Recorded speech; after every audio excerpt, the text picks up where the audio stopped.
Yes, ni umukunzi wa Zara Empire watwandikiye agira ati ndabinginze ntabwo nanditse ibi ngira ngo nirengere, ahubwo ndi kubasobanurira uko byagenze nkabasha kunyumva mu nyuma.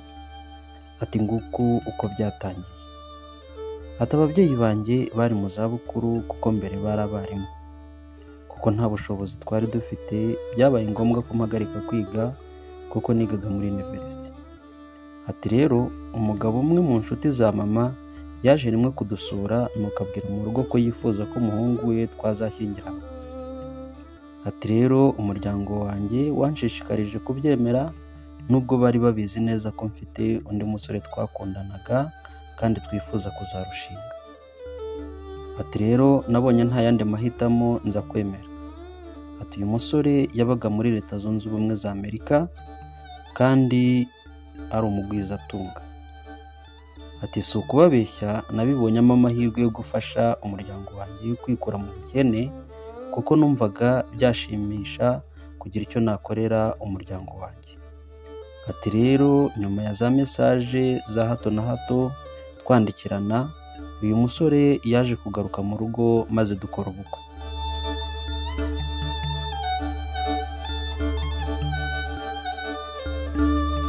Ati yahamaze igihe gito ariko mbere yo gusubira muri Amerika nagize icyo musaba. Ati naramubwiye ngo aho kwihutira kunshakira ibyangombwa ngo musange, ahubwo yanshakira ishuri ryigisha ubuganga nkabanza nkasoza kwiga, nkazamusanga nararangije cyane ko numvaga kwigira mu mahanga byaba bihenze, ariko ngiye mfite degree byamfasha guhita mbona akazi. Umugabo wanjye yarishimye cyane anyita umugore w'umunyabwenge ndetse ambonamo umuntu ufite icyerekezo. Bidatinze ishuri ryarabonetse ndetse ankodeshereza apartment hafi y'ishuri. Ati rero umugabo wanjye amaze amezi make agiye, wa musore twakundanaga nakwita urukundo rwanjye rwa mbere yaje kunsanga ambwira ko akinkunda cyane kandi nanjye byari uko. Ati ntababeshye namugiriye impuhwe cyane kuko ibyabaye nta ruhare yabigizemo kandi nta n'ikibi yankoreye. Ati rero kwihangana byarananiye.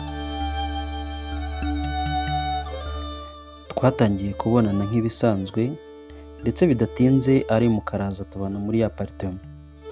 Kubera ko twese nta bushobozi twagiraga, natangiye kujya nsaba umugabo wanjye amafaranga mubwira ko hari utuntu tundi nkeneye ku ruhande. Ati yaranyumvaga kandi nta no gushidikanya akanyohereza amafaranga afatika. Ati rero nakoresheje ayo mafaranga urukundo rwanjye ndwandikishamo mu masomo y'igihe gito mu ikoranabuhanga ngabone certificate mpuzamahanga yazamufasha kubona akazi ageze hanze.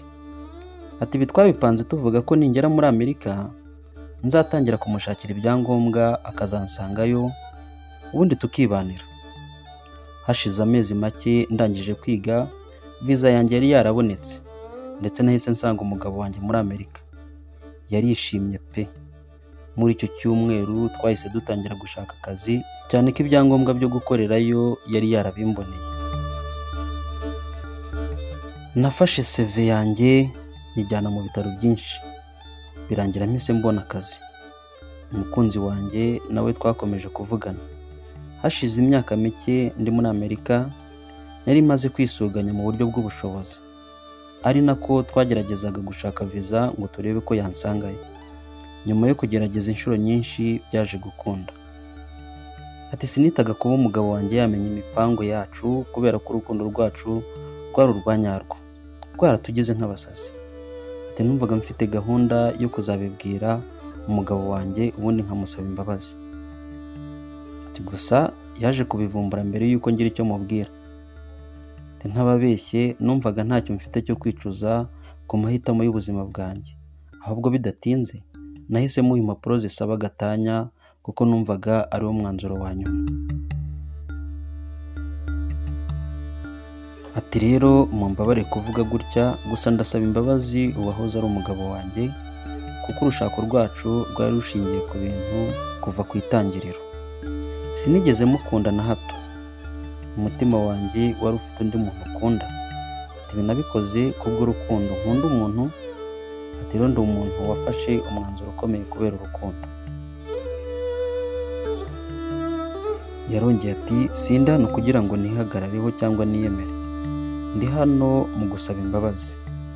Ati mugabo wanjye ndasaba imbabazi, wari umugabo mwiza pe. Ati kuko nyuma yo kumenya ibyo nagukoreye wansabye ko twabyirengagiza ariko ntidusenye urugo rwacu, cyane ko wari unabizi ko inda ntwite atari iyawe, ariko wakomeje kunsaba imbabazi z'uko twakomeza kubana kandi nzi ko ari njye wagukoshereje. Ati rero ndongera kugusaba imbabazi nubwo ntabona uburyo nabivugamo ngo nyumve, gusa gerageza wumve amarangamutima yanjye, umutima wanjye ufite undi muntu, kuba twagumana nta bumuntu bwaba burimo.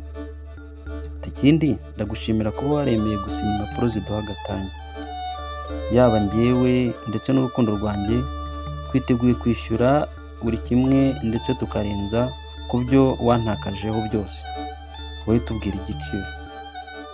Ikindi ndagusaba ko wambonamo mushiki wawe wafashije igihe nta bushobozi nari mfite. Ati kandi mbigusabye nkomeje. Ati nsoza ndakwifuriza ko Imana yazaguha umuntu ugukunda akakwitaho uko bikwiye. Murakoze cyane bakunzi bacu. Rero mwishyire mu mwanya w'uyu mugore, ese ari wowe uyu mugore ibyo yakoze birakwiye? Ubaye ari uyu mugabo se imbabazi zo wazitanga? Duhurire muri comment. Ciao.